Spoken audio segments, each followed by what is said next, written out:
yung volume na ito.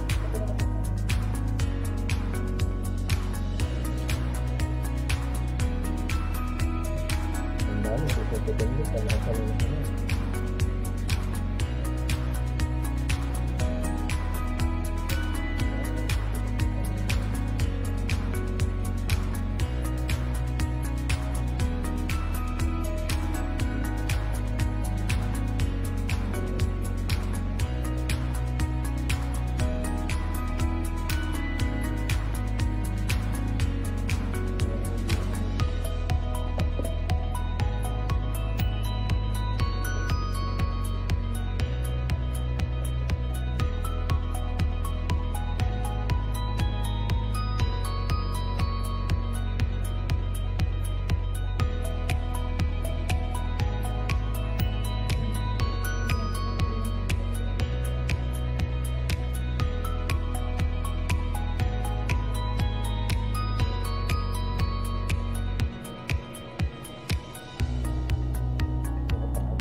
Good morning mga Ka-Grasya! Welcome to our brand new season of our virtual medical and skin health show na patuloy na pa rin nagbibigay ng umaapaw na grasya, grasya sa kalaman at grasya sa kalusugan para sa inyong lahat.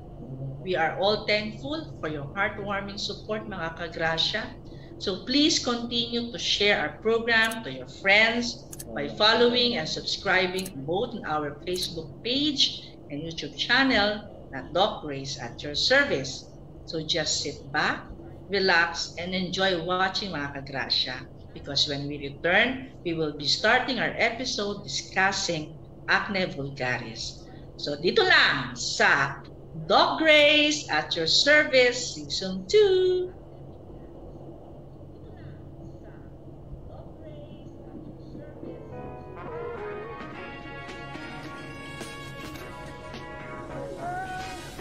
Looking for a place to eat with good food within your budget? Visit Maday Food Corner. We offer Sampis food for employee, family, and friends at a reasonable price. We are open for lunch and dinner. Maday Food Corner is located at number 2 Times Street, corner West Avenue, Quezon City. For inquiries, call us at 0917-868-6271. Maday Food Corner, your food place, your budget corner. Maday Laundry Hub takes care of your laundry needs. Look clean, feel clean, and smell clean is our priority for your laundry. Visit and experience our laundry services at number 2 Times Street, corner West Avenue, Quezon City. For inquiries, call us at 0917-868-6271. Maday Laundry Hub is your best laundry service. Medical Skin Health Training Foundation Inc. is an educational group of primary skin health physicians in the Philippines who teach and share their expertise in several skin conditions. Medical Skin Health Training Foundation Inc. is offering blended ladderized curriculum training in skin health for both clinical and aesthetic medicine. We are located at number 30 Examiner Street, West Triangle, Quezon City. Those interested may call for inquiry 8376-5231 or at FB page at Medical Skin Health Training Foundation Incorporated, or may visit our website www.medicalskinhealth.com.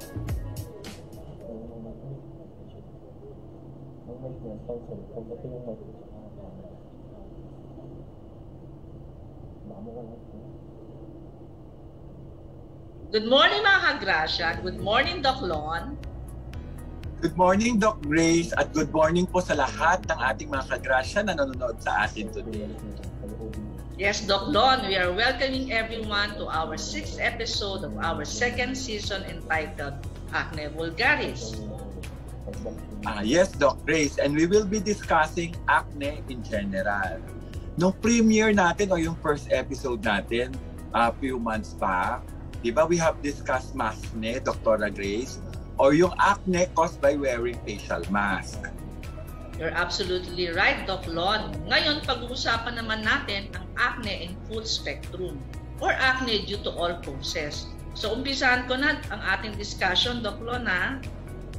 Okay, ang acne vulgaris is a chronic inflammatory dermatosis which is not notable for open or closed comedones. Ito yung tinatawag na blackheads and whiteheads, and inflammatory lesion including papules, pustules, or nodules. There are certain contributing factors for its development, kagaya ng medication, those who are taking corticosteroids, anabolic steroids, lithium, some oral contraceptives, and a lot more. Meron naman tayong tinatawag na hormonal o yung tinatawag nating androgen excess.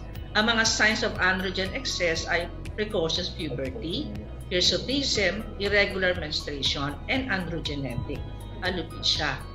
Ang causes naman of androgen excess ay tinatawag natin polycystic ovary disease or adrenal, ovarian, or pituitary tumor. This androgen excess causes abnormal epithelial desquamation and obstruction of follicles. The latter secondary to sebum production, forming open and closed comedones. Cutibacterium acne, which is now known as previously known as Propionibacterium acne. Yung kasi ang tawag dati noong una, Propionibacterium acne. Pero ngayon, ang bagong term na ngayon is cutie pie, parang ganon. Proliferates due to sebum and causes inflammation manifested as papules, pustules, nodules, and cysts. So another contributing factor ay yung tinatawag nating mechanical or physical lotion, like those wearing cosmetics, hat, headbands, etc. Other factors for which evidence is limited, ito yung mga kasama nito yung mga consumption of westernized diet or simply yung mga diet na who have a lot of high hyperglycemic diet na tinatawag natin, no? Ito yung nagkakos minsan ng mga sugar, mataas na sugar sa ating blood. O yung may mga tinatawag nating skin meal, stress can also be a contributing factor for that. So ano-ano naman lang ang classification pa, Doc Lon, ng acne vulgaris? Yes, Doc Grace. We have a classification that is based on severity. So this classification is usually overestimated by the patient and underestimated by the physician. So this includes comedonal and mild papulopustular acne na further subdivided into mga moderate at severe. Yung mga moderate papulopustular and moderate nodular. Yung namang severe, ganun din. Severe papulopustular at saka severe na nodular. At may isa pa tayong tinatawag na conglobate acne. Ito yung parang mas malala ang itsura. So yung ibang consideration natin, Doc Grace, ay yung the one that includes a grading scheme, no? That rely on the above lesion counts, no? These are usually of greater use in clinical studies. So yung mga grading na yan, usually hindi siya ganong nagagamit sa clinical practice, no? Kasi nga ang mga pasyente ino-overestimate naman nila, 'di ba? So it is better na magpo-focus tayo on the most severe lesions that is present, no? So proper treatment of the most severe lesions usually covers all lesser lesions.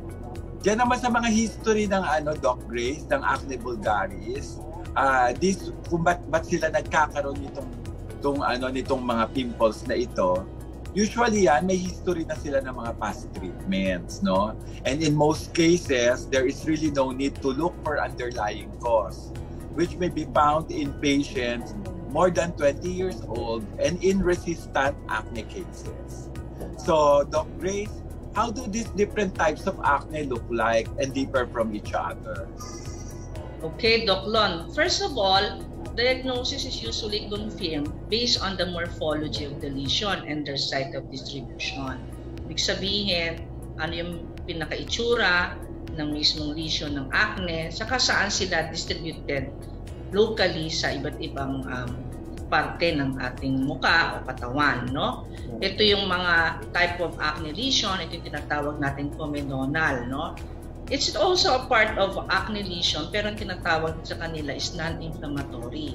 So meaning to say, walang pamamaga, walang tinatawag na pamumula, no? So ang tawag natin dito, close or open or whiteheads or yung tinatawag natin blackheads, no? Yung whiteheads tinatawag natin closed comedon, yung blackheads naman yung tinatawag natin open comedons, no? Yung mga inflammatory type of lesions naman, ito yung may mga pamumula at saka pamamaga, kagaya ng mga papulopustular lesion, no? Yung papule parang bump siya, no? Yung nakaangat, it has at least less than 5 mm in diameter. Meron naman tayong pustules, no? It's a smaller bump na with purulent material, kumbaga meron siyang laman, no? Meron din tayong tinatawag na isa pang type, yung nodular type, no? Ito naman para siyang malaking nodules, mga more than 5 mm in diameter. Tapos, meron din tayong tinatawag na severe type. Ito yung conglobata acne, which is a form of nodular acne where the lesions are firm, inflamed, and painful. So, this is more than 10 mm. So, para siyang cystic type, no? Pagdating naman sa site of distribution, ito yung mga lokasyon kung saan natin sila nakikita. Typically, concentrate yan sa centrofacial areas, no? Pag sinabi natin centrofacial, pinakagitna, no, ng mukha natin. So, makikita yan natin sa forehead, no, sa noo, sa nose, saka sa chin. Usually, yun ang very common kung saan ang predilection ng location ng ating acne. May eventually involve other areas containing sebaceous gland. Makikita din yan sa mukha, no, sa tenga, sa liig, no, even sa chest, shoulders, back, and scalp area. So, in evaluating acne vulgaris, we have several acne grading systems. Currently, there is no recommended universal grading or classifying system for acne. Several scoring methods are being used by different associations, grading and lesion counting being the most commonly used method. Minsan nagbibilang kami, di ba? Doc Lon, nagbibilang tayo kung ilang pustules, ilang pustules, ilang comedons, ilang blackheads, ilang whiteheads. Tapos doon natin binibase yung grading system. Kagayang number of lesions, type of acne, disease severity, anatomical site, and propensity of for scarring should be considered when determining acne scoring for management purposes.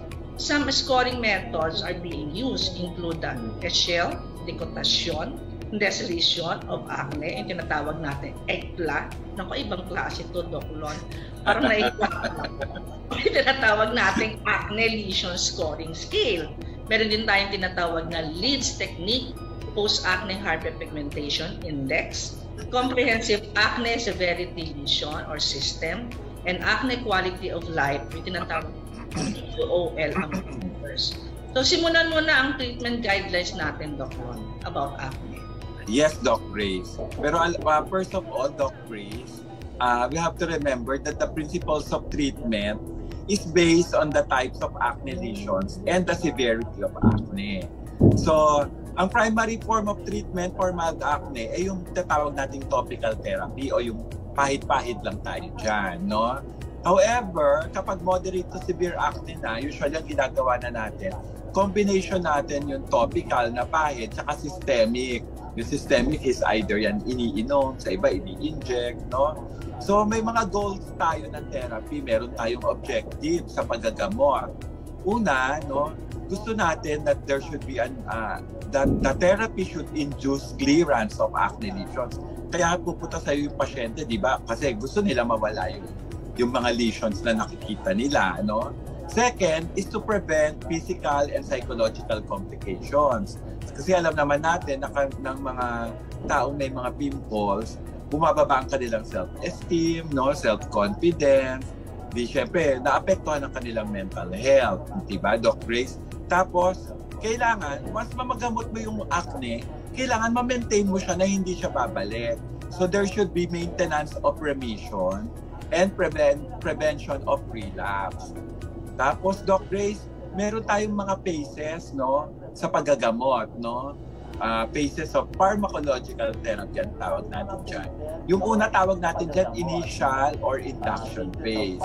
Dito sa phase na ito, we induce acne remission using topical or systemic agents. Okay. Pag maintenance phase naman na, use mainly topical agents has been shown to control acne, prevent relapse, and minimize sequelae. So, ibig sabihin lang, sa umpisa, mas aggressive ang treatment mo. Kino-combine mo usually yung topical tsaka yung mga oral. Pag nasa maintenance na, usually katulad ko, Doc Ray, nagtatanggal na ako ng ibang gamot doon eh. Tapos, doon lang ako nag-aano sa mga maintenance na pampahit niya.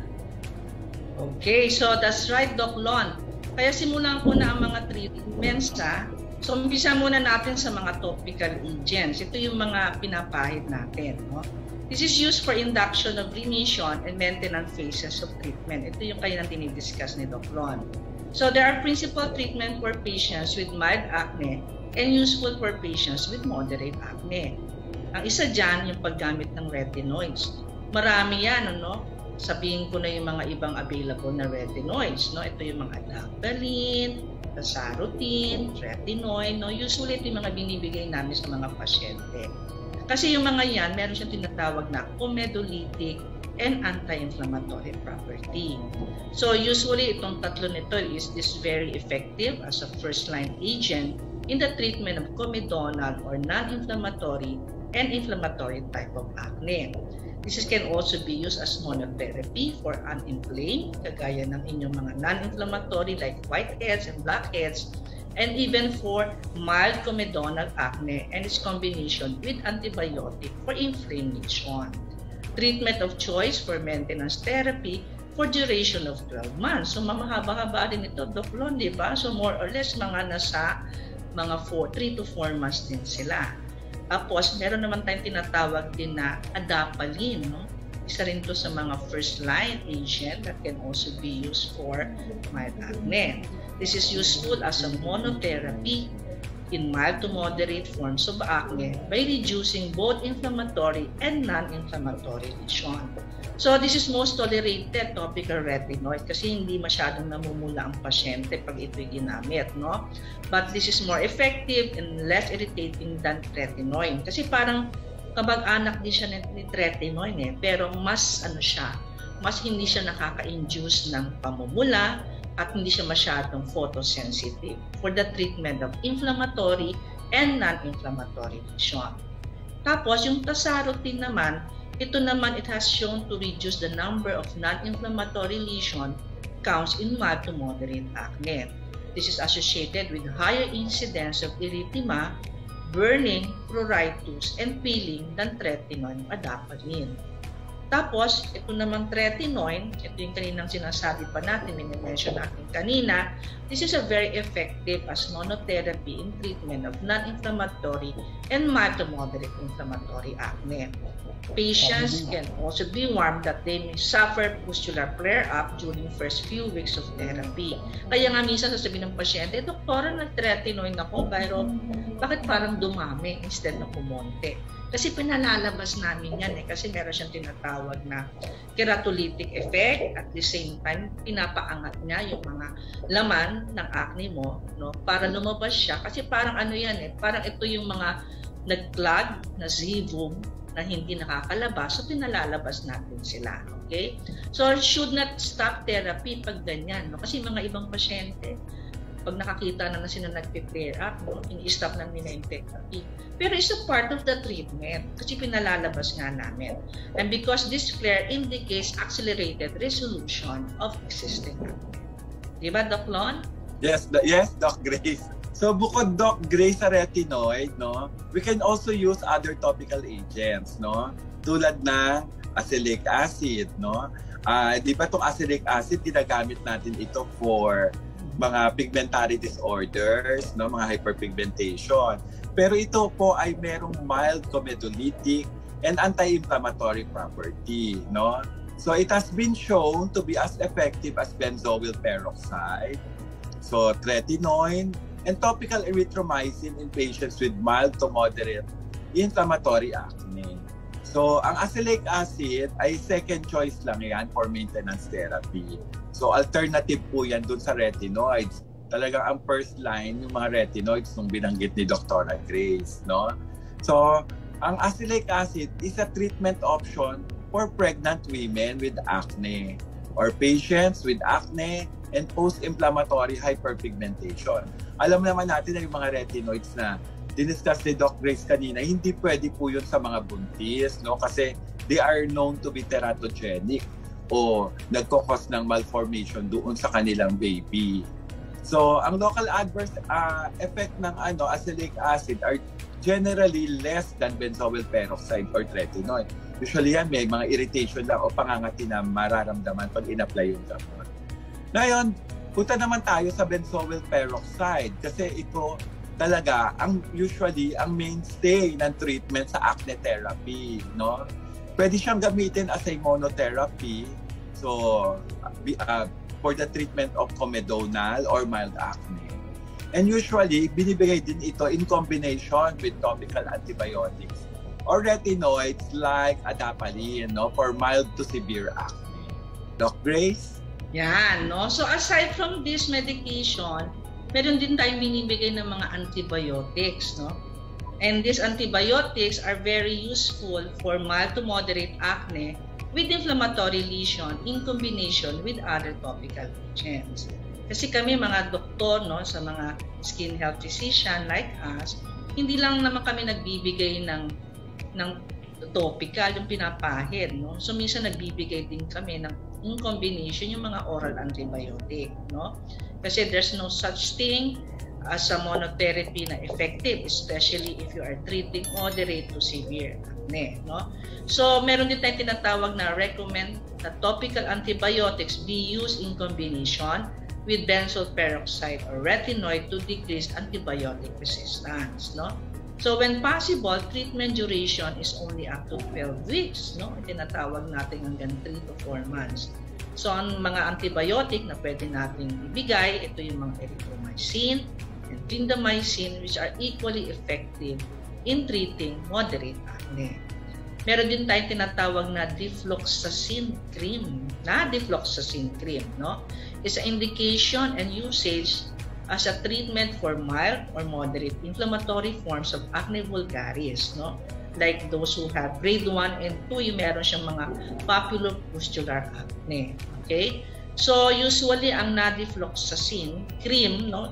Ibig sabihin, ito yung pinapahid, should be applied as a thin layer to acne lesion 2 beses sa isang araw, 1 in the morning and 1 in the evening before retiring or before going to bed, but after carefully cleaning and dry the affected areas, no?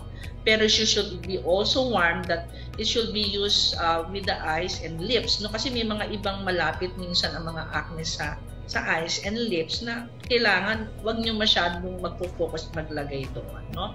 So to avoid infection, nadifloxacin cream, no, should be applied using a swab, no? Kuha kayo ng parang cotton, no, yung pinaka-tip ng cotton tips nyo, doon nyo ilalagay, okay?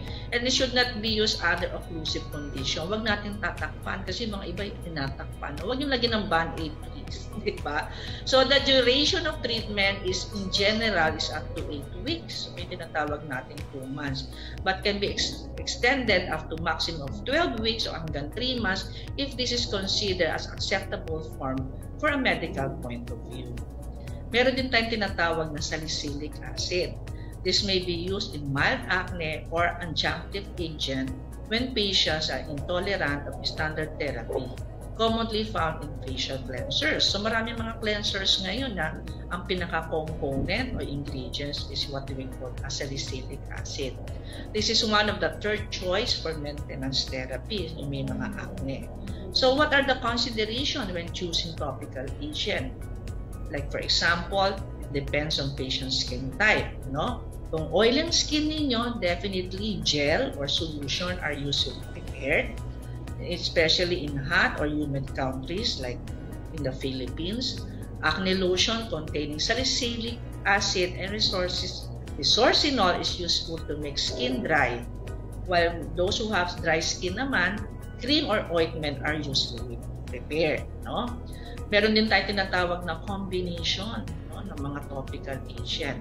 If more than one topical agent is being used, it is best to instruct patient to apply one agent in the morning and the other agent at night. Meron pang gabi, meron pang umaga. Yun ang sinasabi natin, combination. No? Kung let's say, isang doktor nagbigay sa inyo ng 2 gamot o mahigit na sa 2 gamot, so meron siyang ini-instruct na ito po ilalagay niyo po sa gabi, ito naman po ilalagay sa umaga.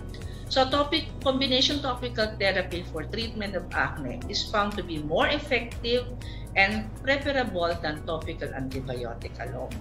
And combination should consist of agents from different classes. Ito yung tinatawag natin mga benzoyl peroxide with topical antibiotic or benzoyl peroxide with retinoid, no? Maraming combination yun like retinoid with benzoyl peroxide combination are limited because of the instability of retinoid except for adapalene with benzoyl peroxide.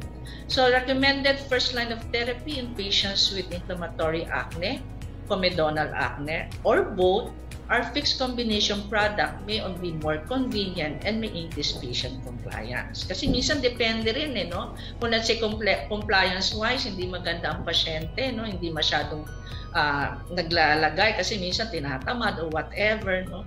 So depende rin ang paggaling ng mga acne ng pasyente. Pero one of the best combination will be adapalene with benzoyl peroxide. This is the first topical fixed combination therapy for severe inflammatory acne. Why? Because it has greater efficacy seen as early as first week of treatment compared with monotherapy. Can be also used alone or in combination with other therapies before oral isotretinoin is prescribed. So adapalene with benzoyl peroxide. Pwede rin tayo magbigay ng oral antibiotic like doxycycline. This is alternative to isotretinoin. Kung let's say ayaw talagang mag-isotretinoin ang pasyente, that's an oral one na let's say kailangan mo na kasi ng mga laboratory workup bago mo siya bigyan. So kung ayaw mo siyang bigyan ng isotretinoin, doxycycline can be an alternative treatment for that, especially in patients with severe acne who are intolerant or unwilling to take isotretinoin. Di ba, Doc Lon? Yes, Doc Grace. Talagang super detalyado ang iyong discussion. So, Doc Grace, actually, we can also give oral agents like antibiotics and isotretinoin. So, usually, ito yung preferred treatment option, no, for acne resistant, yung mga resistant sa topical therapy, no, or yung acne na merong mataas na tendency for scarring, no, so, tsaka sa mga patients na may nodular acne. So yung mga paggamit po ng antibiotic must never be used as a monotherapy. So ibig sabihin, it should not be used alone, no? Na yun lang ay sapat na. Antibiotic should be used in combination para sa mga moderate or severe acne. So ito po ay mga typically used for moderate to severe inflammatory acne that does not respond to topical combinations. Di ba? Gumamit ka na ng retinoids and then kinombine mo with benzoyl, no? Hindi pa rin nag-work, no? Saka papasok na yun yung antibiotic. Okay? So the maximum course of treatment should be 3 to 4 months. Medyo matagal-tagal, but treatment response assessment should be 6 to 8 weeks, no? So usually po sa loob ng mga 2 buwan, dapat nakakakita na ng improvement, no? So, ilan po sa mga antibiotics na pwedeng inumin, syempre under the guidance of your dermatologist, no? Hindi naman pwedeng basta-basta na lang din na iti-take, ay ang mga sumusunod. Okay? So, pwedeng mag-take ng erythromycin, tetracycline, doxycycline, which is considered as an excellent first-line agent for inflammatory acne. At pwede rin po magbigay ng minocycline. No, it is used as a second-line antibiotic treatment. Kaya nga lang po, may mga ibang reports kasi na yung mikrobyo na yung Cutibacterium acne ay resistant dito sa minocycline kumpara sa tetracycline and doxycycline. No? And lastly, pwede pa pong ibigay na oral medication, yung tinatawag natin at binabanggit ni Dr. Grace kanina na isotretinoin. Diba? So itong isotretinoin ay recommended first-line therapy for very severe, yung talagang sobrang lalaki ng pimples na cystic and conglobate na yung classification nila, no? So, it is the most effective agent for severe acne at saka sa mga nodulocystic acne and would provide a prolonged remission period. So, ito po ay hindi ito basta-basta nyo maiinom, no? At ang mga doktor ninyo ay usually may mga ipapatest pa sa dugo ninyo bago kayo bigyan nito, no? The treatment is usually good for 20 weeks, no? With continuation of improvement of up to 5 months after ending the treatment, no? Kaya lang ang mga relapse, it may occur in 15% of patients, no? So, ang isotretinoin po is also a non-teratogen, no? Ibig sabihin po nakaka-cause ng abnormality sa baby. So, kaya po ito ay hindi basta-basta ito mabibili. Kaya ang mga pasyente, no, na childbearing o kaya may tendency na mabuntis, no, should be tested for pregnancy test prior to the therapy, no. So, may mga adverse effect din po ito na mga kasama, no. Kaya dapat ino-observe talaga yung pasyente, no. Kaya kadalasan ito naman naglilimit sa paggamit niya dahil doon sa mga adverse effect niya. So, bukod dyan sa pinapahid, iniinom, meron din tayong mga tinatawag na intralesional o yung ini-inject, no? So, usually po, pagpunta ka sa clinic, no, sa mga dermatologist, usually pag gusto mo yan na ipa-inject yung pimples mo, nag-i-inject po sila ng intralesional corticosteroid. Usually, yung triamcinolone acetate ang ginagamit. So, ito po yung pag-i-inject ay ginagamit o ginagawa sa mga acne yun na mga nodulocystic, yung malalaki na nodulocystic acne.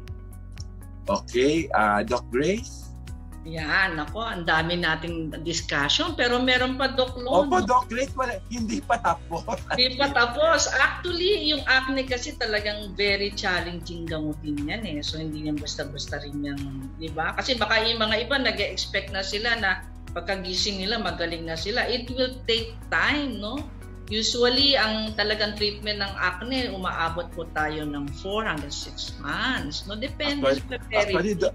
Actually, Doc Grace, ito nga ina-explain dito sa discussion natin, yung iba umaabot pa ng 12 months or 1 year. Oo, kasi minsan bumabalik-balik sila eh. No? Especially sa mga babae, syempre nagkakaroon ng menstruation yan, di ba?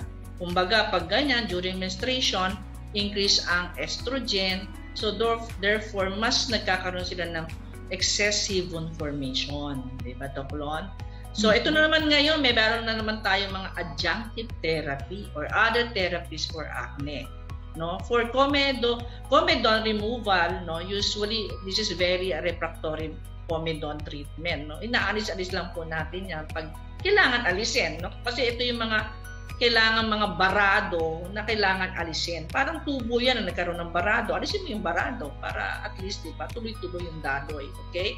Pero meron tayo yan yung pagpapafacial, di ba? Yan yung pagpapafacial. Kaya tayo nagpapafacial kasi para alisin yung mga nakabarad doon sa skin pores ninyo. No? Kasi itong mga comedone like blackheads at whiteheads, ito yung mga nakabarad.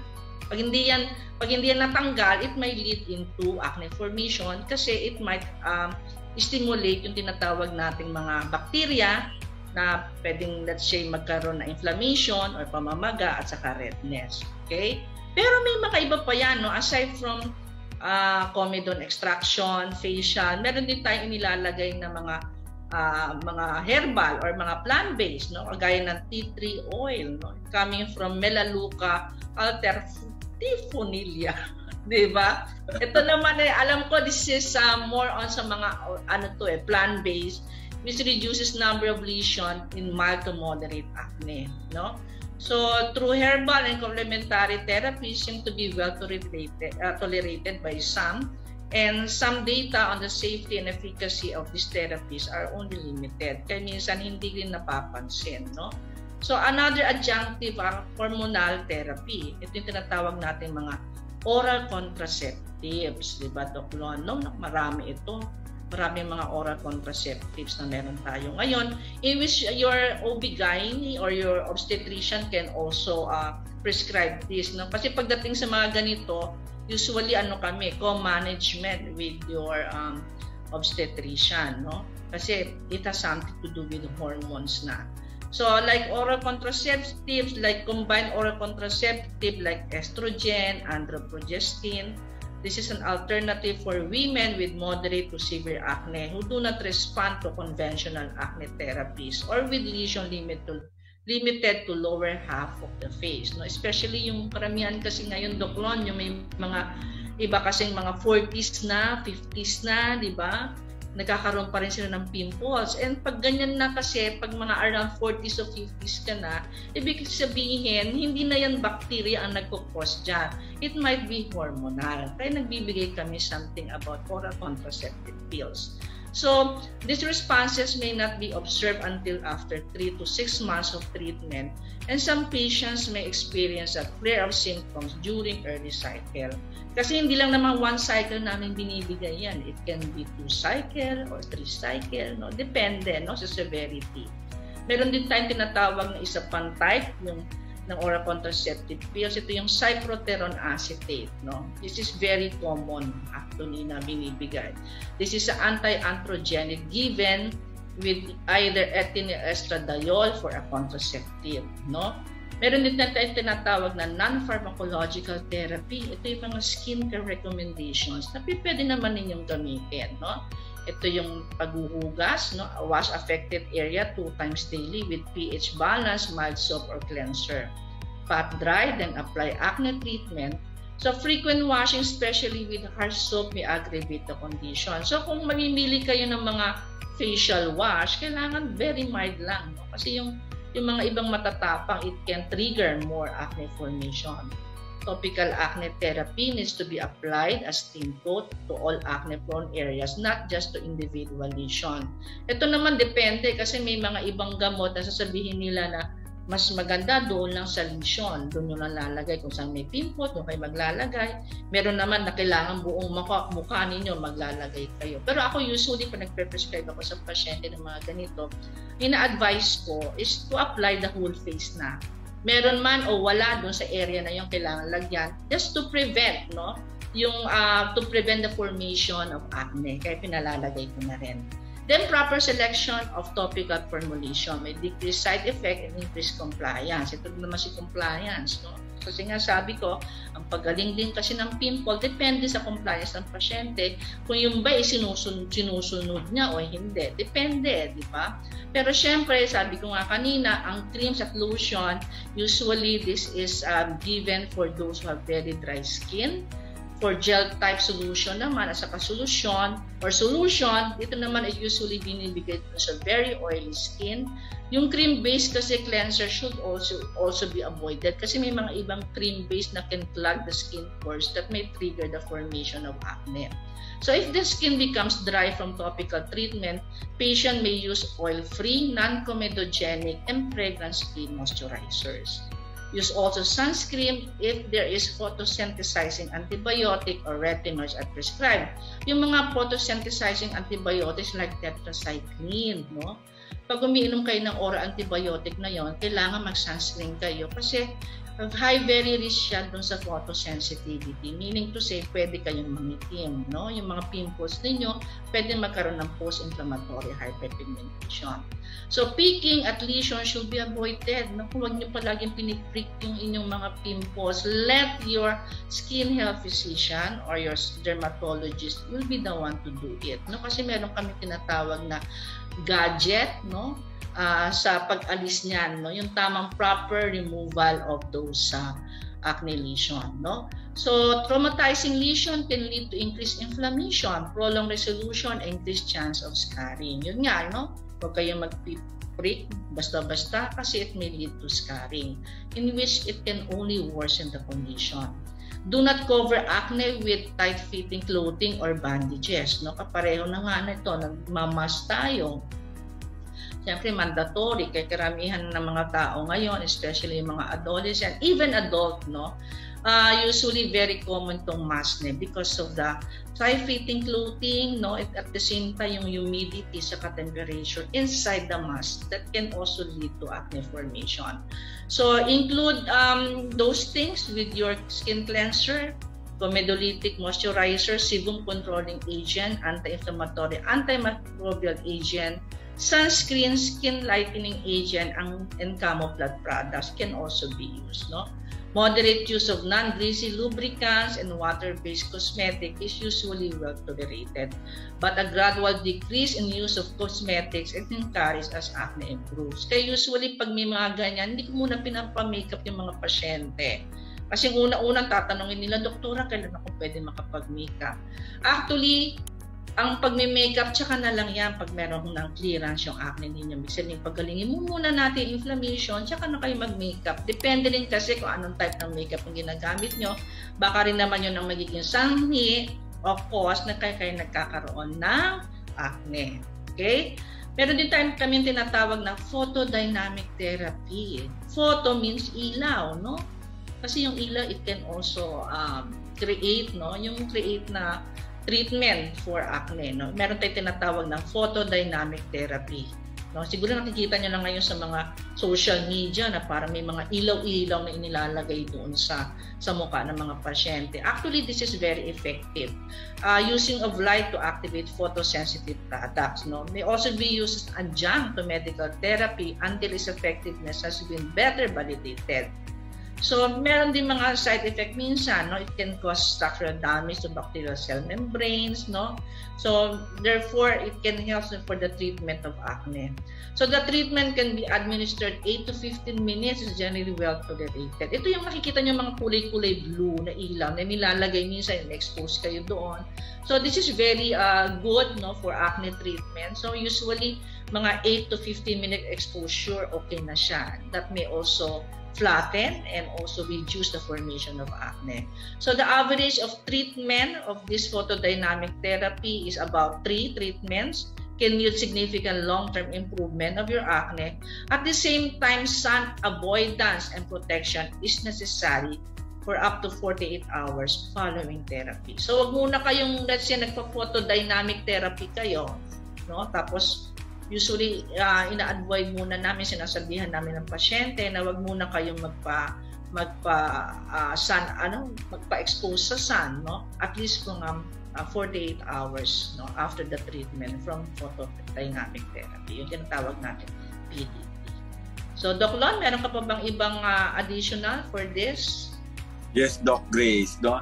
Very informative yung inyong mga binanggit, Dr. Grace, sa treatment ng acne, hindi lang yung mga pinapahid at iniinom, pati yung tinatawag nating PDT.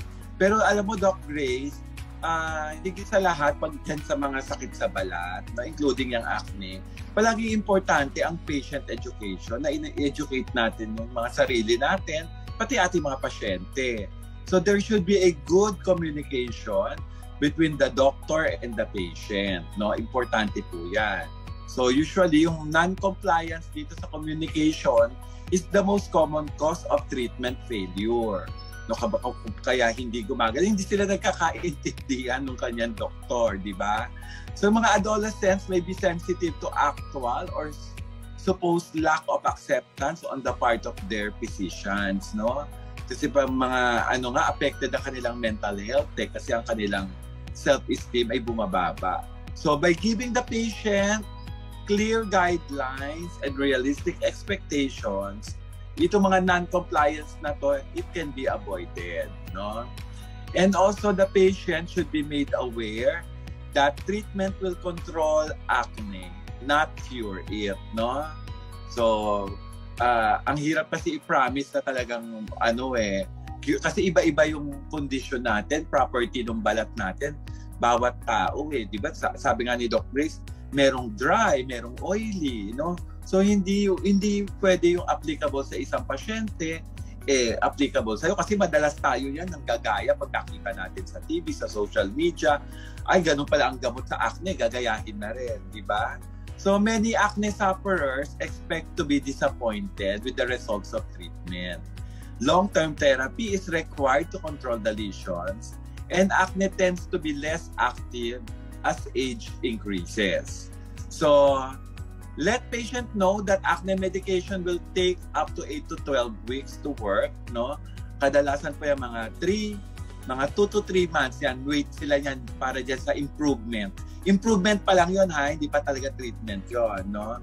Kasi nga, tulad ng sabi natin, there is no quick fix, no? Walang mabilisang paggagamot kapag sa balat ang pinag-uusapan.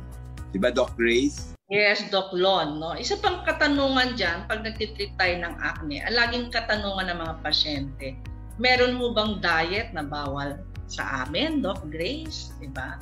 Actually, to tell you frankly, there's no specific recommendation that are available for the correlation of diet and acne severity. Therefore, patients' advice should be individualized. So, iti-tailored namin yan. Depende sa case-to-case basis, di ba? But several studies nowadays have suggested that food with a high glycemic content found in dairy products may be associated with acne, no? Kaya isa na dito yung may mga chocolates, di ba? Doc Lon, no? Kasi Doc, pati mga cheese. Yes, kasi ang chocolates are made up of dairy products, di ba? Yung mga milk and everything, no? So, actually, ang chocolate ngayon, pag may mga acne kayo, pinagbabawal na rin namin kumain ng gusto, no? Ang pwede lang chocolate, ano yan, Doc Lon? Dark chocolate, di ba? Kasi hindi pa tamis yun, Doc Grace, eh, Oo, dark chocolate. Kasi meron siyang tinatawag na oleic acid that can prevent, no, yung tinatawag nating acne. Okay? So, further studies are needed to conclude the association of diet to acne severity. Yan, Doc Lon. Ay, nako, Doc Grace, di ba? Super haba ng discussion natin, no? So, that's it, mga Ka-Grasya. We hope marami kayong natutunan, no? From our discussion today on Acne Vulgaris. Ayan. So we are sure madami na naman kayong mga katanungan on acne. Kaya stay tuned lang mga Ka-Grasya and drop your question on the comment section dahil sasagutin namin lahat yan sa pagbabalik ng Doc Grace at your service Season 2.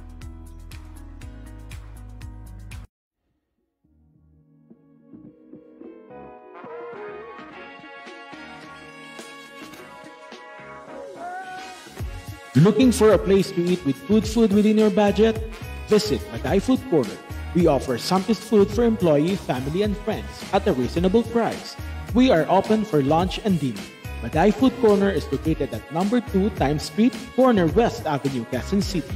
For inquiries, call us at 0917-868-6271. Maday Food Corner, your food place, your budget corner.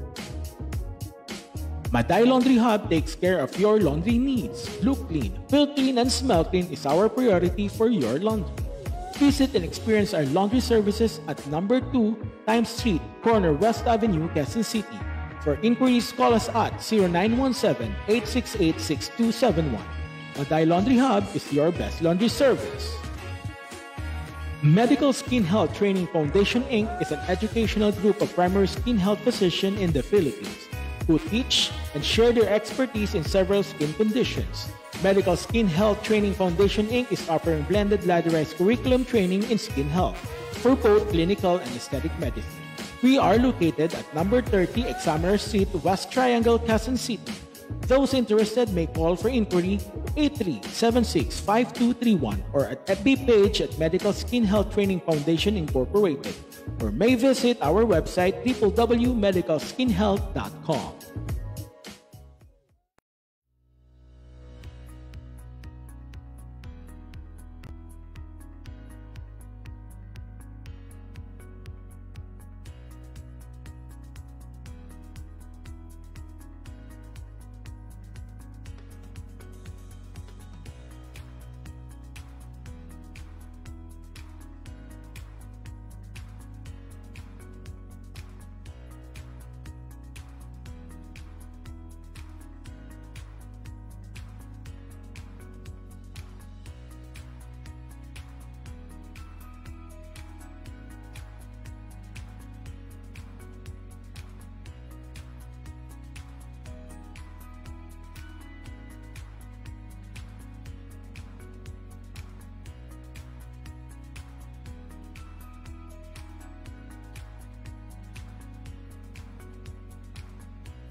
si Doc Marlon ulit. Doc Lon, kamusta ka na? Doc Lon, are you there? Thank you so much, Doc Grace. Sorry, nakamute pa rin ako.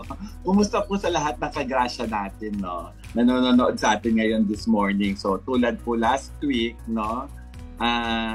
Doc Grace, congratulate natin yung ating mga athletes na mga Olympians na lumaban sa Tokyo, na nagwagi ng medalya. At kasalukuyang lumalaban yata yung ating isa pang boksingero ngayon, Doc Grace. Oo, nako. Mas lalo na si Miss Heidelin Diaz, di ba, Doc Lon? No? Talaga naman gold medal. No, di ba? Very proud talaga tayo sa kanya. At alam saka mo, syempre, yes, Doc Lon. Okay. Napansin ko yung mga sports na hindi ganun ka-popular sa atin, sila pa yung mga nakakapag-uwi ng medalya. Kaya nga no? So, very challenging naman yung ginagawa nila, Doc Lon Ito yung mga rare na sports dati na talagang very in-demand na ngayon, di ba? Kaya nga kasali na yan sa Olympics, no? So, well, anyway, no, best wishes and good luck to all our players na ngayon ay lumalaban sa Olympic. Ayan. Doc Lon? Oo nga, Doc Grace, na kumusta ka naman dyan ngayong ECQ?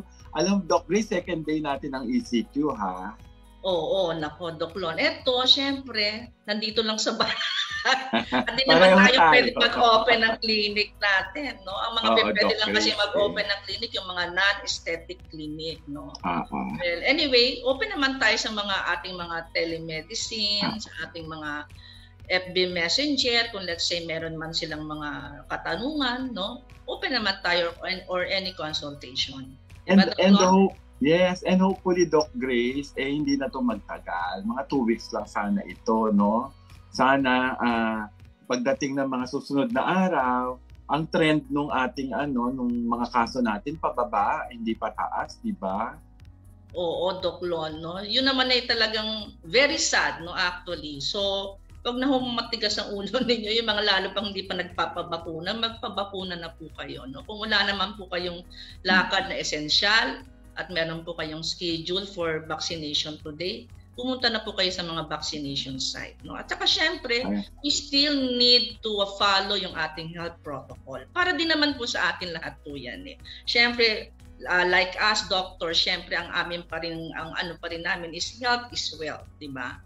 Diba, Doc Lon? Kaya kailangan panatiliin po nating masigla at ang ating mga katawan, no, para hindi po tayo basta-basta po kapitan ng ating mga, yung tinatawag nating COVID-19 virus. Yan. Diba, Doc Grace, paulit-ulit natin sinasabi rito, para ang pinakamoto natin dito is stay at home.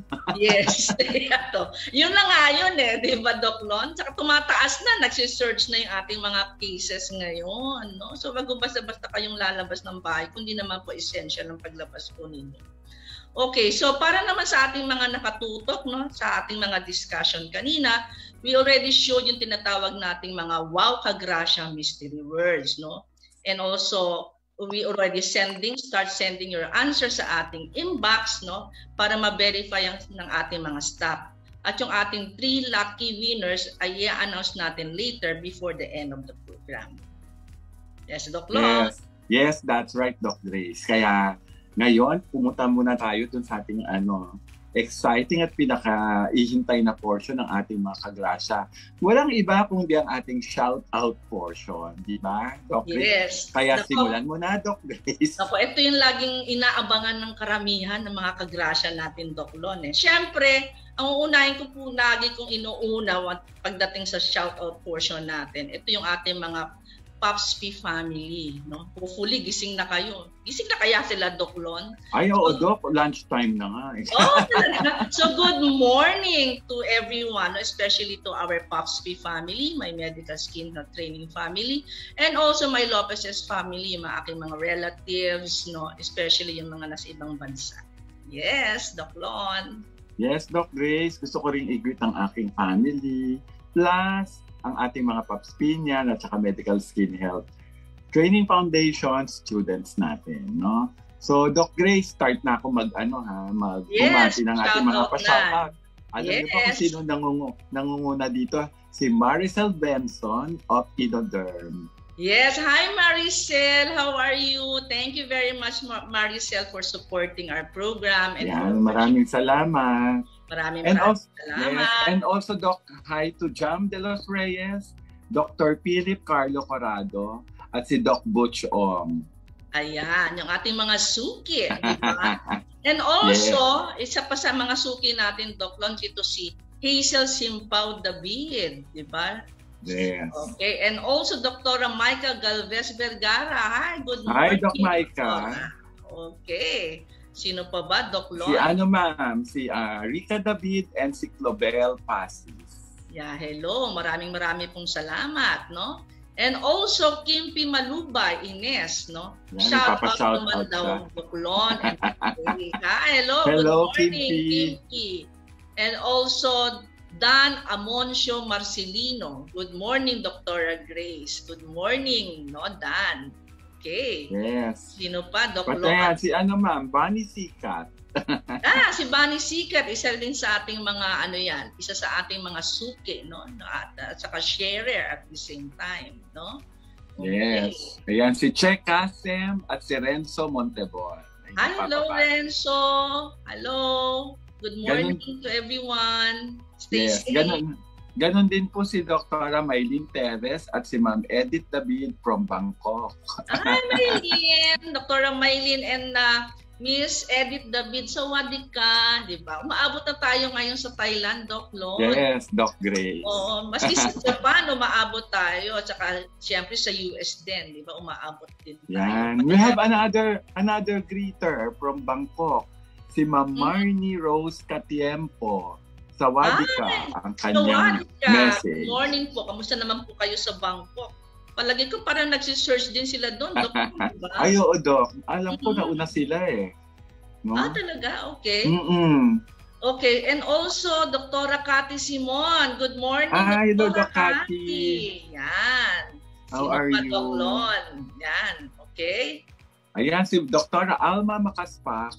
At higit sa lahat, si Doc Joel Habate. Hi, Dr. Alma and Dr. Joel. Nako, alam ko nasa bahay lang kayo ngayon. Nakatutok lang sila sa atin eh. So, tutok lang ha, wag kayong Eto pa ma'am, hello daw from Andy Chu, Yana Gabriel Gab, and Jeff Flores. Hello everyone, good morning po sa inyo lahat. Ayan. At nag-greet din po si Dr. Joyce Geraldine Limpenko. Okay, hi, Dr. Joyce. Good morning. Ako, isa sa mga suki natin yan. Lecture niya yan eh. Kikinig siya talaga ng lecture. Walang yan ha. At si Brian Eklar Mayley. Hello, good morning. Ayan, Doc. Nako, mukhang yung mga hindi natin nabati, mukhang kailangan balikan natin mamaya, di ba, Doc Chris? Kasi mukhang marami nang nakapilang mga questions para sa atin. Oo nga, Doc Lon, no? So, yes, Doc Lon, no? Pero bago pa tayo mapunta sa mga dating question, yung ating video question, break muna tayo, no? So, wag po kayo maalis at kami po yung magbabalik. Dito lang sa Doc Grace at your service, Season 2. Daily exposure to sun, hot showers, and air conditioning strips precious moisture and goodness from our skin, leaving it dry and flaky. But with so many choices of moisturizers in the market, you get confused and sometimes afraid of which is the right product for you. Innoderm, the trusted dermatological company, has made products that could address diverse, specific needs of your skin. With years of experience in understanding the uniqueness of the skin, we are introducing products that are carefully formulated for all types of skin, for all ages. With our products, you will love the feel of your skin the whole day with the naturally combined ingredients that are both hypoallergenic and non-comedogenic. At Innoderm, we make products that are unique because we know not all skin types are the same.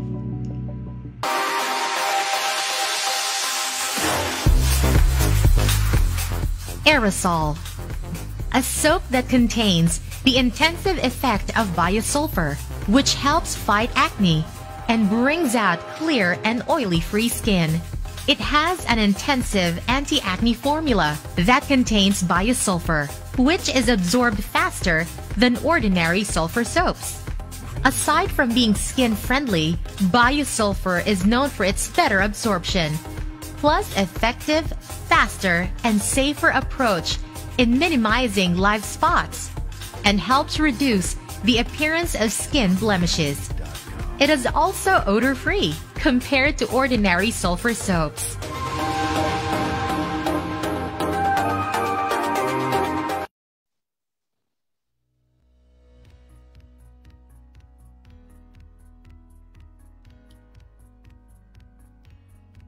Okay, welcome back mga Ka-Grasya. So Doc Lo, mukhang marami rin nga tayong mga questions, no, from our Ka-Grasya ngayong araw. Ay naku. Yes, tama ka dyan, Doc Grace. So, siguro start na natin na panoorin yung ating mga video questions kasi merong mga nagpadala sa atin ng mga video questions. So, our first video question came from Rica David of Santa Rita, Pampanga. Pakinggan po natin si Rita. Hello po, Doc. Ask ko lang po kung ano po ang cause ng acne sa likod. Matatawag din po ba itong acne vulgaris? At iisa lang po ba ang acne at ang acne vulgaris? Yun lamang po. Maraming salamat.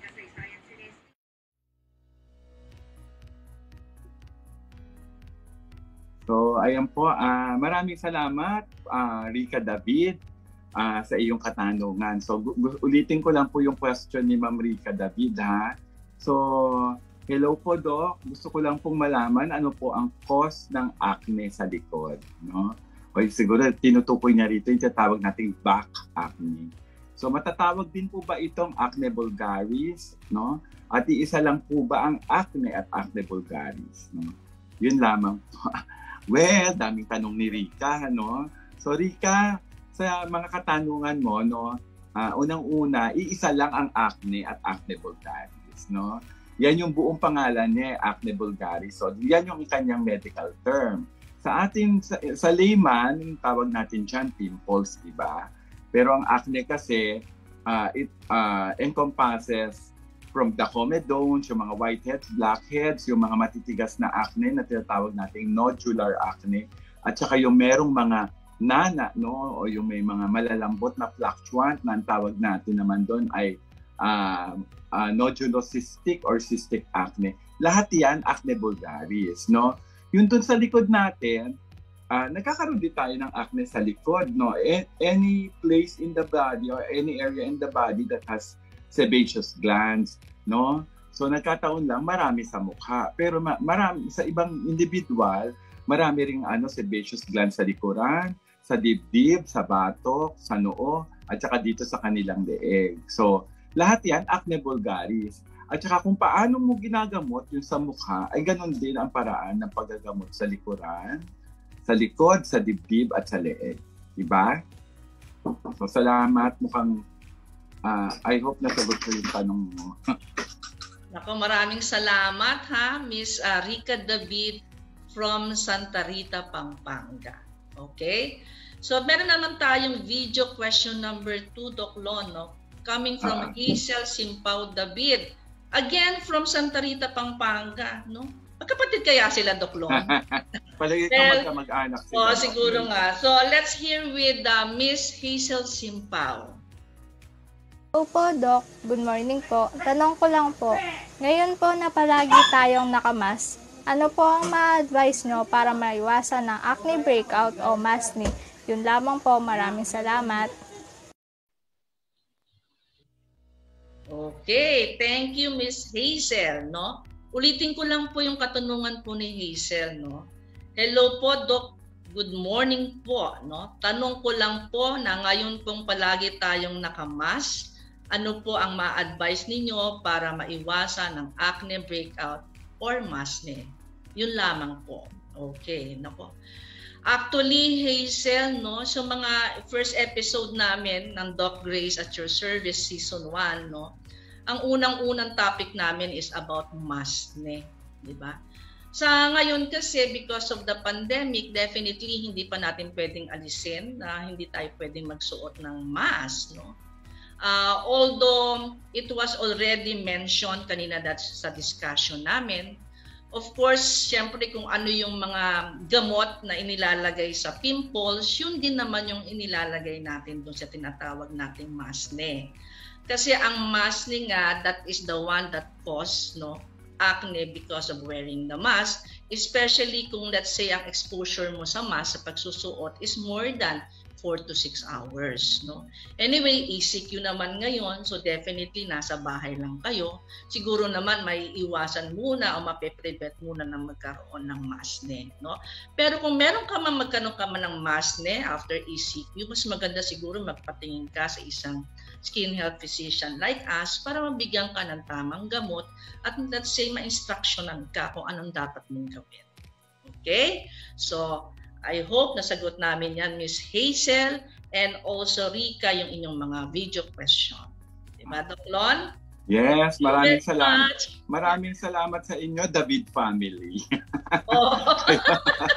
Ngayon naman, Doc Grace, let's move forward doon sa mga nag-post ng question sa ating FB page. No, i-check nga natin yung ating inbox. Yes. So, ang unang daming tanong din ha, Doc Grace. Una from Jeff Flores, no? Gusto niya malaman, Doc Grace, effective po ba yung paggamit ng mga derma rollers para sa malalalim na marka or scars mula sa acne? Thank you po. Ano, Doc? Sagutin ko na yan. Okay, sige, pag-share na natin yung mga sagot na yan. Yung matami-dami ngayon ng tanong Alam mo, Jeff, yung tanong mo kasi, para yan sa post-acne. No? Okay? Yung tapos ng magka-acne at nagresulta na ito sa mga scarring o sa pagkakaroon ng mga deep-pitted na scars sa mukha. So, ang derma roller ay isa lamang sa mga paraan, no? Para improve yung scars. Alam naman natin itong mga scars na to, hindi naman ito talaga, andyan na yan, no? Hindi mo yan 100% matatanggal. Tulad yan ng na-discuss namin nung nakaraan, di ba?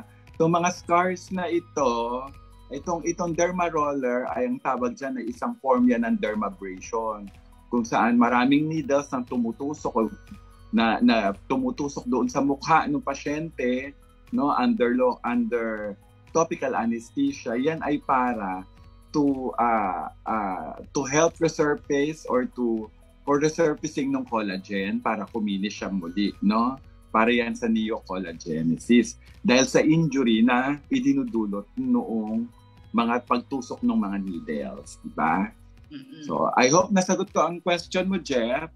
Ayan. Ako, Jeff, ano na yan eh? That is more of treatment na yan, Jeff. So, usually, hindi naman yung ginagawa sa bahay, no? Ginagawa yan sa clinic. Ha? That's one of the non-invasive treatment that we can use for acne scarring. Diba? Sabi nga ni Doc Lon. Ito naman, another question coming from Rika David. Okay? Hello po, Doc. Ask ko lang po if nakakatanggal po ba ang acne ang paggamit po ng rejuvenating set ng karamihan? At anong ma-advise nyo po ba ang paggamit ng pimple patch para sa acne? Yan na nga, Doc. Okay, sige, Rika. Ganito yan, ano. Yung rejuvenating set kasi yun, ano yun eh. I think that is mga 4 items ba yun, Doc Lon? Ano nabibit siya? Diba? Kasi alam mo, Doc, naging uso yan. Tapos naging wala yan. Kahit saan mabibili mo yan. Sa palengke namin, nandun nga yan sa Bilao eh. Doc Lon, ikaw talaga. Ay, totoo! Totoo, nasa Bilao lang. Nasa Bilao, mga rejuvenating set. Okay, so back to question of Miss Rika, no? Okay ba daw yung paggamit ng rejuvenating set? Ang alam ko, rejuvenating set, meron yan, may tretinoin yan eh. Di ba? May tretinoin cream, may toner, may sunblock, may toner, may sabon. Okay. Wala naman tayong ino-oppose regarding dyan sa rejuvenating set na yan. Kaso ang problema kasi, hindi yan basta-basta nagagamit without the advice, no, of your dermatologist or your skin health physicians like us, no? Kasi nga sabi namin kanina doon sa aming discussion earlier, it's a case-to-case basis, no? Depende sa severity ng iyong acne. Okay? So, bago ka gumamit niyan, no, make it sure na yung ginagamit mong rejuvenating set for acne, it has to be also FDA approved. Diba, pero Doc, yun nga ang problema sa kanila eh. Rejuvenating set yun, hindi siya talaga for acne. Pag tinignan mo siya, wala siya yung benzoyl, hindi siya yung usual na acne toner. Hindi siya yung talaga pang mga rejuve lang talaga siya. Kumbaga hindi siya nasa category, no, ng kanina sinasabi namin as treatment, no. One of the treatment lang yung tretinoin, pero actually ang tretinoin is good for anti-aging, not exactly for acne treatment. Diba? Tsaka yun nga sabi ko, bago ka gumamit ng mga ganyan, no, at least seek advice first to your dermatologist or skin health physicians para magawan ka ng tamang gamot, no, depende nga kasi yan sa kategory ng classification ng acne mo. Okay, tapos meron pa siya, ma-advise niyo po ba ang paggamit ng pimple patch para sa acne? Doc, I have no idea what pimple patch. Ang pimple patch, Doc, usually, tulad nung, I think nabanggit natin sa discussion natin kanina, it contains salicylic acid. No? Tapos yan, pinapatch yan, para siyang tape na kapag para a certain period of time, yung iba 24 hours bago tanggalin. Tulad nga yung minsan may nabanggit natin sa ating discussion na tulad yan yung pag-a-apply ng salicylic, hindi mo yan dapat ikinukulong sa balat, di ba? So, dinidiscourage actually talaga yung paggamit ng mga patch kasi hindi nakakahinga yung balat eh. Pag inilagay mo yung gamot, talagang parang nakakompress siya doon sa may doon sa pimple. Eh, alam naman natin na yung pimple, may infection yun, no? So, yun po yung ko doon, Doc Grace. Salicylic acid yan. Pero yun na sinasabi ko nga, bago sila, let's say, maggamit ng kung ano-ano, no? Mas maganda siguro, seek advice first to your skin health physicians. Okay?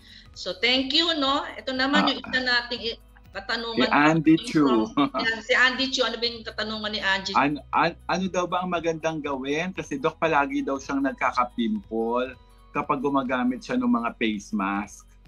Tsaka oily ako. Hindi ko alam kasi kung yung face mask na tinutukoy niya rito, yung face mask na ginagamit natin against COVID o yung face mask na yung mga usong-usong inilalagay sa mukha. Kasi marami rin nagkaka-pimple doon, yung mga gumagamit ng mga charcoal. Kasi, syempre Doc, iba-iba naman ang quality ng balat nung gumagamit. Meron taong mga sensitive talaga sa mga ingredients nun, di ba? Yung iba, nagre-react, nagkaka-pimple sila doon. So, I would suggest... Kung mask din naman yan, definitely. Siyempre, kung ano din yung sinabi ko nga kanina, kung ano yung ginagamit namin before na gamot para sa acne, yun din ang ginagamit for mask. Kasi isa lang naman din yan ang nagkukos lang doon yung mask na ginagamit mo. Saka definitely, siyempre sa ngayon, mas mas kailangan natin gamitin ng mask, no? So, depende na ng anong klaseng mask ang gagamitin mo. So, make it sure na hindi ka allergic doon. Diba? Yeah. Okay. So, ito naman kami po, Jam de los Reyes. Okay lang po ba to use hypoallergenic powder while on treatment from acne? Actually, kasi ako, Jam, pag once na nag-treat ako ng acne, talagang pending muna lahat kung ano yung ginagawa. Tama. Kasi sa amin kasi gusto namin wala munang gagamitin ng mga kung ano yung mga previous na ginagamit yung mga cosmetic. Tsaka na lang yung gamitin yan pag may total clearance na yung acne. Kasi nga mamaya din kasi masisabi mong hypoallergenic yan. Baka isa rin kasi sa yan sa mga nagkukos. Bakit ka nagkakaroon ng acne? Yeah, so there should be no interference, di ba, doon sa ating pag-treat ng acne. Oo, di ba? Ayan. No? So ayan, no? Question. Siguro we can still have another questions pa. No? Baka meron pa silang questions. No? Sagad-sagarin na natin kasi alam mo naman maraming questions ngayon when it comes to acne. Kasi it's not only adolescent, even adult, no? Yung talagang mga around 40s to 50s, no? Talagang, let's say, nagkakaroon pa rin sila ng acne.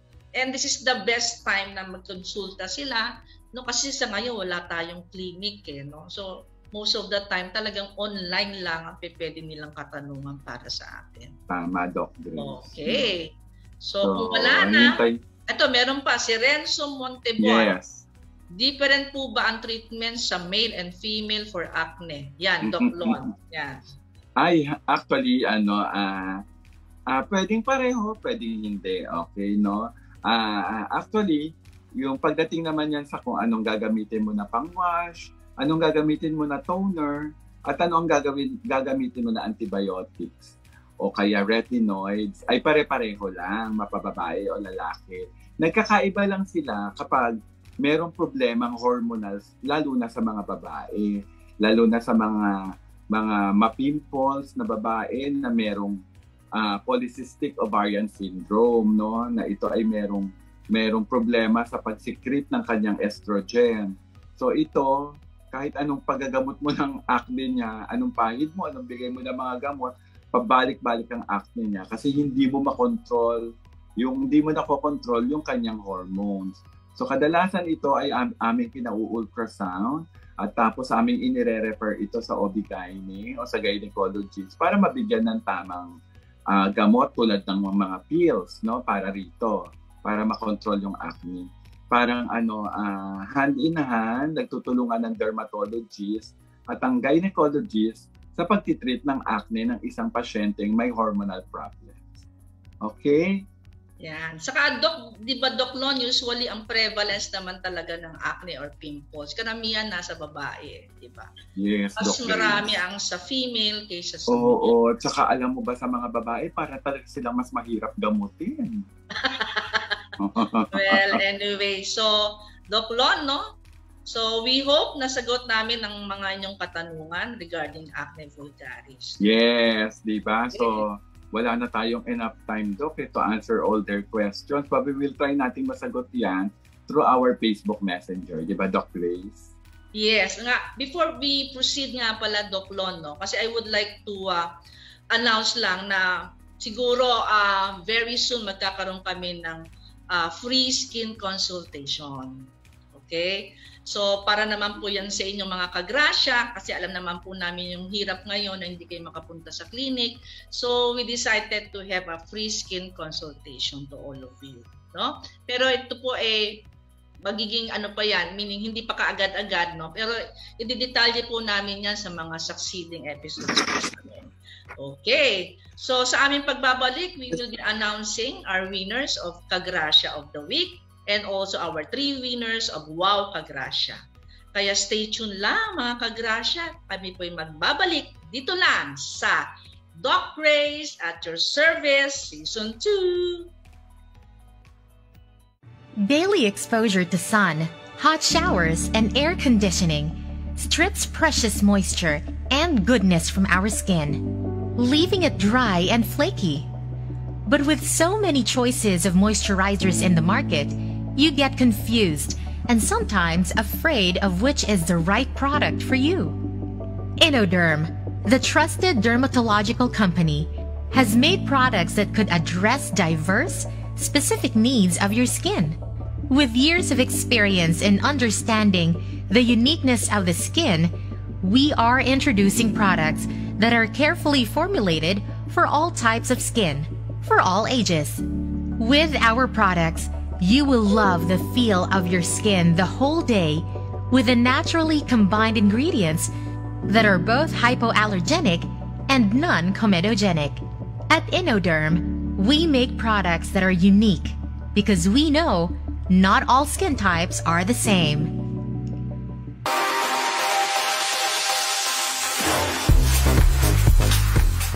Aerosol, a soap that contains the intensive effect of biosulfur, which helps fight acne and brings out clear and oily-free skin. It has an intensive anti-acne formula that contains biosulfur, which is absorbed faster than ordinary sulfur soaps.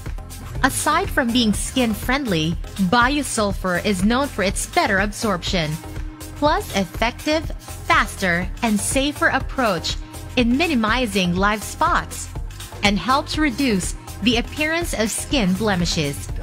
It is also odor-free, compared to ordinary sulfur soaps.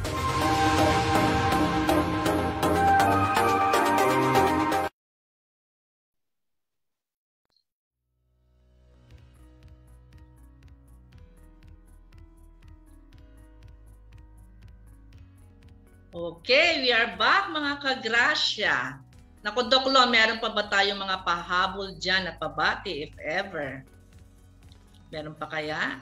Okay, ito pa mga pahabol na ating mga greetings, no? From Maria Bella Salud Villena. Naku, hi Doc Grace and Doc Lon. Doc Lon, naka-ano ka yata? Naka-mute ka. Okay. Ito hello, yung Doc Bella.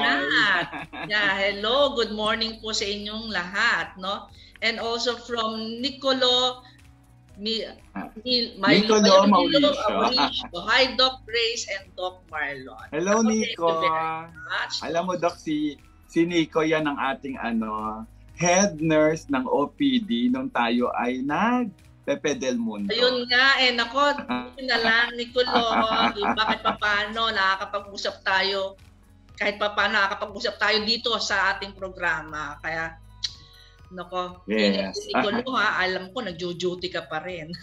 Kaya ingat lang din. Okay? So, ano ba, let us check na siguro, Doc. Oo nga, Doc. Check natin yung ating mga Ka-Grasya of the week. Yeah, kasi we will going to announce our winners of our Ka-Grasya of the week. Ayan na. Ito na yung ating mga Ka-Grasya of the week, no? Ito yung mga nagbigay kanina ng mga video question nila, Doc Lon. So, yes. Kindly do the honor, Doc Lon, to mention. Yung una po nating Ka-Grasya of the week ay si Ma'am Rica David. Hello. At ang pangalawa, congratulations. Yes. Ang pangalawa naman po ay si Ma'am Hazel Simpao David. Wow! Ito yung magkamag-anak, di ba, Doc Lon? Oo. And also, last but not the least, siyempre si Mr. Jeff Flores. Yan, congratulations. Congratulations sa inyong tatlo.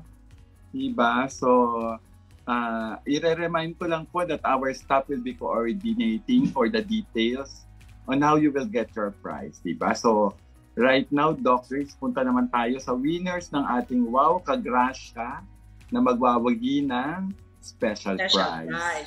Pero before that, Doc Lon, no, i-reveal muna natin yung mga mystery words na inaris ng ating mga Ka-Grasya. So yes. We have 7 words this time, Doc Lon. Just like last week, di ba? 7 words din yun, di ba? Siguro mas maganda 7 ano yan? Oo. Ang tawag dyan, 7 difficult words. Pero palagay ko meron namang nanalo, Doc Lon, at saka mabilis din naman sila. So, umpisa na natin yung mga correct mystery words natin na inaris na ating mga Ka-Grasya. So, we have to alternate na lang, Doc Lon, kasi medyo marami sila. So, umpisahan ko na ha. Ang number 1 answer po sa ating Wow Ka-Grasya, no, mystery word is number 1 is nadifloxacin. Yan. Yes. I-mention natin yan kanina na one of the treatment of choice, no, for yes. mild and moderate acne. Okay? Ang answer naman po sa second mystery word natin ay biosulfur.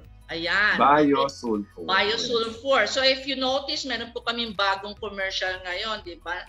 Andun po si biosulfur, no? So ito po ay isa sa mga sabon na pwede pong gamitin po for the treatment of acne. Okay, so number 3, chronic inflammatory dermatosis. Yan. Doc Lon? Yes, at ang kasagutan naman sa mystery word number 4 ay papulopustular acne. Okay. Papulopustular acne. Okay, naku, parang napakahirap. Parang nag-board exam tong mga to. Okay, number 5, retinoids. Yan, retinoids. Ilang ulit po namin sinasabi yung retinoid doon sa aming discussion kanina. Okay? At ang mystery word natin, number 6, ang kasagutan ay isotretinoin. Yeah. Isotretinoin. Okay, and our 7 mystery word, no, is photodynamic therapy. No, ayan po isa sa mga diniscuss ko kanina, no, about one of the adjunct treatment, no, for acne. Okay. Nako, So ayan, Doc Grace, no? Mm. Sino na kaya ang nanalo ng ating wow, Ka-Grasya of the Week? Yung unang dalawang Ka-Grasya, no? Okay. Actually, 3 pero 2 lang yata ang nakakuha. Who got the correct answers, no? Na magwawagi na special prize, no? No, actually, may pahabol, no? Ayan So, pa, tatlo na sila. nakatatlo. O sige, Doc. Tatlo na sila. Okay. Sino ba yung unang winner natin? Si Miss Jam de los Reyes. Miss Jam de los Reyes, congratulations. No, you will get a special prize from Doc Grace at your service. And number 2, si Renzo Montebon. Ako, ito yung ating mga avid suki ng ating programa. And also, last but not the least, yung isang pahabol, nakakasubmit pa lang daw. Mahirap kasi, Doc. Kasi mahirap. Para sila nag-board exam, Doc Lon. No? Okay. This is Mr. Jeffrey David. Yan. Congratulations. Ako, yan na ba? Yes, Doc Lon. Ayan. So, congratulations po sa ating mga Ka-Grasyas, ating mga wow Ka-Grasya. Our staff will be coordinating for the details on how you will get your prize. Diba, Doc Grace? So, ayan, eto na naman tayo, Doc Grace, no? Nakakatawa dahil very engaging, no? Ang ating mga Ka-Grasya, lahat sila talagang nag-participate, no? Nag-send sila ng mga questions, nag-comment sa ating page, no? At jumoin dito sa ating mga pa-contest, no? So, nakakatuwa. Tulad nga ng ating sinasabi dito sa ating programa, natuto na sila. Nasagot pa natin ang kanilang mga questions, no? At nanalo pa sila. Nanalo pa sila, di ba? Kumbaga parang package talaga yan di ba? Yan ang slogan ni Doc Lon every week. Di ba? So definitely, for sure, excited na naman ang ating mga Ka-Grasya for our next week episode. Di ba, Doc Lon? Yes, Doc Grace, no? So marami na namang magiging interested at makaka-relate sa topic natin next week. Abangan nila yung teaser natin kasi medyo surprise pa kung anong topic natin next week, diba, Doc Grace? Yes, so mas maganda yung mga surprise ngayon Total, nandiyan lang naman kayo karamihan sa inyo. Work from home. So mas maganda yung medyo sinusurprise namin kayo, mga Ka-Grasya. Kaya mga Ka-Grasya, kita-kits po tayo muli sa susunod po na Sabado at around 10:30 AM sa isang programa na punong-puno ng grasya sa kaalaman at grasya sa kalusugan para sa inyong lahat. Pero syempre, before we end our program, definitely let's hear with Doc Lon yung kanyang inspiring words, no? So, sige na, Doc Lon. Ano ba yun? Okay? Hindi kasi po dito, ang topic natin, Doc Grace, ay acne, no? Kaya itong acne, dapat pinapatingin nyo ito, pinapagamot nyo ito, at huwag ninyo itong pababayaan. Kasi po, ang acne ay hindi lamang physically debilitating, pero ito din ay isang emotionally debilitating problem. Ayun, di ba? Parang napaka-heartwarming yung mga binabanggit sa ngayon. Very inspiring to everyone, di ba? So, it's another Saturday today and tomorrow will be another Sunday. So, have a blessed Sunday tomorrow. So, kita-kita-kits po tayo muli sa susunod na Sabado. Dito lang sa Doc Grace at your service, Season 2. Stay safe and well, everyone. Bye.